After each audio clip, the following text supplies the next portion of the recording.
After being known as a poverty franchise for many years, the Phoenix Suns have established themselves to be one of the top seeds in the Western Conference. By trading Chris Paul and signing veterans like Jay Crowder, they could possibly be the number 1 or 2 seed in the Western Conference coming into the playoffs after barely missing the playoffs in the bubble while going 8-0.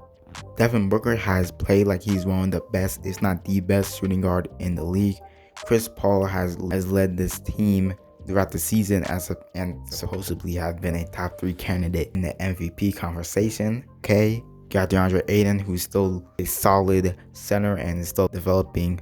Mikal Bridges being one of the best 3-and-D wings in the league. Many other pieces on their team. However, going to the playoffs, this team hasn't really proven themselves to be a dangerous team in the playoffs. Chris Paul and Jay Crowder are the only players, besides maybe like Torrey Craig, who has experience in the playoffs, with Chris Paul being in many teams that went to the playoffs, and Jay Crowder just recently being in the finals in the bubble.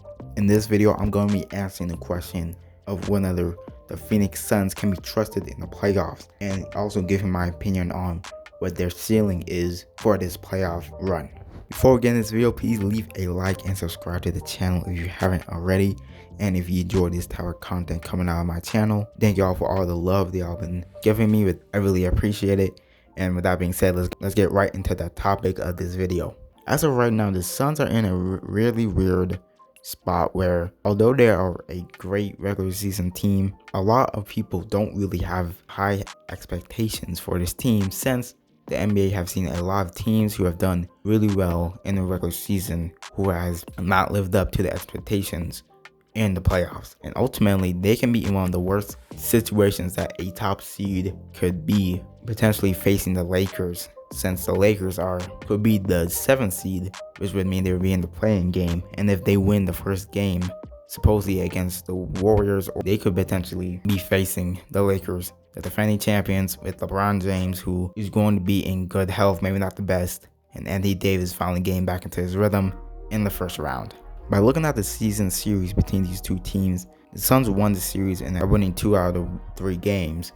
However, I'm pretty sure with all 3 of those games, the Lakers weren't fully healthy, LeBron having a high ankle sprain and Davis dealing with his injury with the Achilles. Really, the season series doesn't really tell us a lot. In the final game that they played, the Lakers practically blew them out until the last minutes of the 4th quarter, with Anthony Davis, who's just still trying to get his legs under him, and LeBron's still out. So imagine what it would be like if LeBron was back into the equation between the Suns and the Lakers. As of right now, in my opinion, if the Suns were to face the Lakers in the first round, man, Lakers are 5 or maybe even 6, bro. The Suns do not have a fucking chance at all. Because although they have a lot of wing defenders that could guard LeBron, not stop him at all, but guard him. Looking at the roster right now, they literally have no one that could affect the play of Anthony Davis, let alone even stop him. The 3 guys that I would say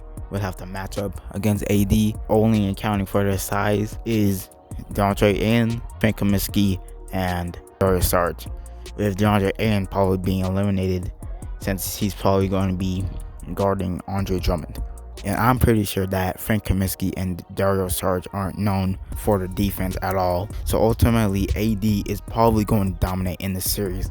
And another factor that I think people don't really account for is that this team doesn't really have a lot of experience at all in the playoffs. 2 of the top 3 guys have never been in the playoffs before. And sure, they ran an 8-0 run in the bubble, but the bubble is not playoff atmosphere. This is no fucking AAU tournament where we're in an empty ass gym with fucking Microsoft Teams as their damn crowd. People are going to be at the arenas. They're going to be hating on people. They're going to be yelling. They're going to be chanting. The game's going to be played a lot differently in the playoffs than the regular season. I believe that Devin Booker really has to show out in this series in order to give them even a chance, because there's a lot of players in the league that show out in the regular season but doesn't really show up or choke in the playoffs. I mean, for example, you got James Harden back when he was on the Rockets. On Game 7 against the Warriors, he didn't have KD. In the previous series, when they actually played the Warriors with KD, James Harden disappeared.